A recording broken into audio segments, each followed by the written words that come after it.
ಇನ್ನು 50 ಕೋಟಿ ವರ್ಸಸ್ 700 ಕೋಟಿ ಎಚ್ಡಿಕೆ ವರ್ಸಸ್ ಚಲುವರಾಯಸ್ವಾಮಿ. ಹೌದು, ರಾಜ್ಯ ರಾಜಕಾರಣದಲ್ಲಿ ಇವತ್ತು ಮಾತಿನ ಸಮರ ಮುಂದುವರೆದಿದೆ. ನಾಯಕರು ಒಬ್ರಿಗೊಬ್ಬರು ಸವಾಲು ಪ್ರತಿ ಸವಾಲನ್ನ ಹಾಕ್ತಾ ಇದ್ದಾರೆ. ಅಂದ್ರೆ ಮೊನ್ನೆ 50 ಕೋಟಿ ವಿಚಾರಕ್ಕೆ ಸಂಬಂಧಪಟ್ಟ ಹಾಗೆ ಪ್ರೂಫ್ ಕೇಳಿದಂತಹ ಬಿಜೆಪಿಗೆ ಪ್ರಧಾನಿ 700 ಕೋಟಿ ಆರೋಪ ಮಾಡಿದ್ರಲ್ಲ, ಏನ್ ಪ್ರೂಫ್ ಇಟ್ಕೊಂಡು ಮಾಡಿದ್ರು ಅಂತ ಕಾಂಗ್ರೆಸ್ ಪ್ರತ್ಯುತ್ತರವನ್ನ ಕೊಡ್ತಾ ಇದೆ. 50 ಜನ ಎಂಎಲ್ಎಗಳಿಗೆ 50 ಕೋಟಿ ಕೊಡ್ತೀವಿ. 50 ಕೋಟಿ ಆಫರ್ ಆರೋಪಕ್ಕೆ ದಾಖಲೆ ಕೇಳಿದ ಬಿಜೆಪಿ.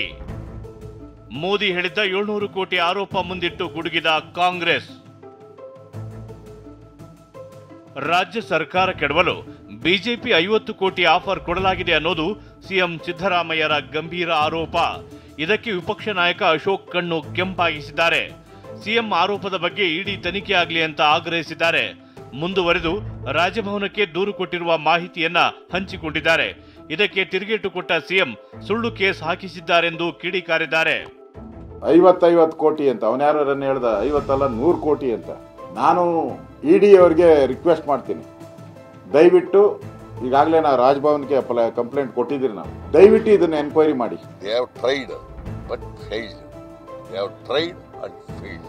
ಅದು ಬಿಟ್ಬಿಟ್ಟು ಈಗ ಅದಕ್ಕೆ ನನ್ನ ಮೇಲೆ ಸುಳ್ಳು ಕೇಸ್ ಹಾಕಕ್ಕೆ ಶುರು ಮಾಡಿದ್ದಾರೆ. 700 ಕೋಟಿಗೆ ದಾಖಲೆ ಕೇಳಿದ ಪರಮೇಶ್ವರ್. ನಾಚಿಕೆ ಆಗಲ್ವಾ ಅಂತ ಅಶೋಕ್ ತಿರುಗೇಟು.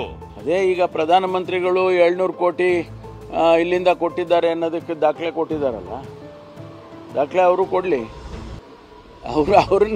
ಅವರನ್ನ ಅವರು ಕೇಳಲಿ. ಭಾರತೀಯ ಜನತಾ ಪಾರ್ಟಿಯ ರಾಜ್ಯದ ಮುಖಂಡರುಗಳು ಪ್ರಧಾನಮಂತ್ರಿಗಳಿಗೆ ಕೇಳಿ 700 ಕೋಟಿ ರೂಪಾಯಿ ಇಲ್ಲಿಂದ ಕಳಿಸಿದ್ದಾರೆ ಅಂತ ಹೇಳಿದಾರಲ್ಲ, ಅದಕ್ಕೆ ದಾಖಲೆ ಕೊಡಿ, ಸಾಕ್ಷಿ ಕೊಡಿ ಅಂತ ಹೇಳಿದ್ದಾರೆ. ಸಾಕ್ಷಿ ಈಗ ಗವರ್ನರ್ ಆಫೀಸ್ ಕೊಟ್ಟಿದ್ದಾರಲ್ಲ ಕಂಪ್ಲೇಂಟು, ಅದರಲ್ಲೆಲ್ಲ ಡೀಟೇಲ್ ಸಾಕ್ಷಿ ಕೊಟ್ಬಿಟ್ಟವ್ರು. ಇಷ್ಟಿದ್ರು ಪ್ರಧಾನಮಂತ್ರಿನ ಸಾಕ್ಷಿ ಕೇಳ್ತೀರ? ನಾಚಿಕೆ ಆಗಲ್ವ ನಿಮ್ಗೆ ಸಾಕ್ಷಿ ಕೇಳಕ್ಕೆ? ಅದಕ್ಕೆ ನೀವು ಸಾಕ್ಷಿಗೆ ಅಂದ್ರೆ SIT ಮಾಡಿ, ಇವೆರಡು SIT ಮಾಡಿ, ಆ SITಯಲ್ಲಿ ಏನ್ ಬರ್ತೈತೆ ನೋಡಿ ಫಸ್ಟ್ ನೀವು. ತಗ್ಗಿ ಬಗ್ಗಿ ನಡೆಯಬೇಕು ಎಂದ ಡಿಕೆಗೆ ಅಶೋಕ್ ಡಿಚ್ಚಿ. ಇನ್ನು ಜಯನಗರ ವಿಧಾನಸಭಾ ಕ್ಷೇತ್ರದ ಅನುದಾನ ಕದನ ಮುಂದುವರೆದಿದೆ. ತಗ್ಗಿ ಬಗ್ಗಿ ನಡೆಯಬೇಕು ಎಂಬ ಹೇಳಿಕೆಗೆ ಬಿಜೆಪಿ ನಿಗಿ ಕೆಂಡಾಗಿದೆ. ಇದರ ಮಧ್ಯೆ ಶಾಸಕ ರಾಮಮೂರ್ತಿ ಮತದಾರನಿಗೆ ತಗ್ಗಿ ಬಗ್ಗಿ ನಡೀತೀನಿ ಎಂದಿದ್ದಾರೆ. ಇತ್ತ ಅಶೋಕ್ ಅವರಂತೂ ಬೆಂಗಳೂರಿನಲ್ಲಿ ರಜಾಕಾರರ ಪಡೆ ಇದೆಯಾ ಎಂದು ಪ್ರಶ್ನಿಸಿದ್ದಾರೆ.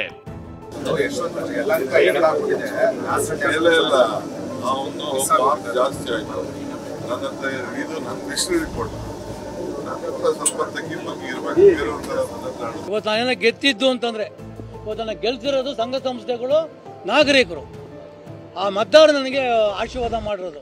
ಅವರಿಗೆ ನಾನು ತಲೆ ಬಗ್ಸಿ ನಮಸ್ಕಾರ ಮಾಡ್ಬೇಕು. ನಾನು ತಗ್ಗಿ ಬಗ್ಗೆ ನಡೆಯೋಣ. ಅವ್ರು ದೊಡ್ಡವರು, ನಾವು ಚಿಕ್ಕವರು.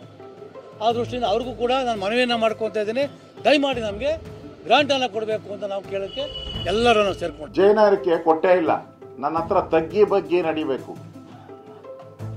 ತಗ್ಗಿ ಬಗ್ಗೆ ನಡಿಬೇಕಂತೆ ಅವ್ರ ಹತ್ರ. ಏನ್ ಪಾಳೆಗಾರಿಕೆನ ಈಗ? ಹೈದರಾಬಾದ್ ನಿಜಾಮ ರಜಾಕ್ ಪಡೆ ಇಟ್ಕೊಂಡು ಎಲ್ಲರನ್ನೂ ತಗ್ಗಿ ಬಗ್ಗಿ ನಡೆಸ್ತಾ ಇದ್ರು.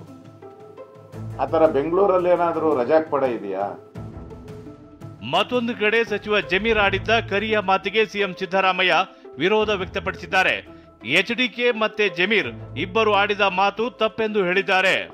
ಹೇಳ್ಬಾರ್ದಾಗಿತ್ತು, ಅವ್ರಿಗೇನೇ ವಿಶ್ವಾಸ ಇರಲಿ, ಪ್ರೀತಿ ಇರಲಿ, ಸ್ನೇಹ ಇರಲಿ, ಹೇಳ್ಬಾರ್ದಾಗಿತ್ತು. ಹೇಳಿದ್ದಾರೆ, ಅವರು ಹೇಳಿದ್ದಾರೆ, ಕೊಚ್ಚೆ ಅವ್ರ ಕೈಲಿ ಅಂತ ಅವರು ಹೇಳಿದ್ದಾರೆ. ಹೇಳಿರೋದು ಸರಿ ಇಲ್ಲ. ನೋಡಿ, ಅವರವರ ಸಂಸ್ಕೃತಿ ಆಧಾರದ ಮೇಲೆ ಅವರು ಮಾತನಾಡಿಬಿಡ್ತಾರೆ. ಅವರ ಹಿನ್ನೆಲೆ ಹೆಂಗಿರ್ಬೇಕು ಗೊತ್ತಿಲ್ಲ. ಅದರ ಹಿತಕರವಾಗಿ ನಮಗೆ ಕೇಳಿಸೋದಿಲ್ಲ, ಅದು ಒಂಥರ ಕೆಟ್ಟದಾಗಿ ಕೇಳಿಸುತ್ತೆ. ಎಚ್ಡಿಕೆಯನ್ನ ಚರ್ಚೆಗೆ ಕರೆದ ಚಲುವರಾಯಸ್ವಾಮಿ. ಮುಗಿದು ಹೋದ ಅಧ್ಯಾಯ ಎಂದ ಕುಮಾರಸ್ವಾಮಿ. ಇದೆಲ್ಲದರ ನಡುವೆ ಹಳೆ ದೋಸ್ತಿಗಳ ನಡುವೆ ಕೆಸರಿನ ಕದನ ಜೋರಾಗಿ ನಡೀತಿದೆ. ಅವರೆಲ್ಲ ಕೆಸರು ಎಂದಿದ್ದ ಎಚ್ಡಿಕೆಗೆ ಸಚಿವ ಚಲುವರಾಯಸ್ವಾಮಿ ಪಂಥಾಹ್ವಾನ ಕೊಟ್ಟಿದ್ದಾರೆ. ಇದಕ್ಕೆ ಪ್ರತಿಕ್ರಿಯಿಸಿದ ಕುಮಾರಸ್ವಾಮಿ ಅದೊಂದು ಮುಗಿದು ಹೋದ ಅಧ್ಯಾಯ ಎಂದಿದ್ದಾರೆ.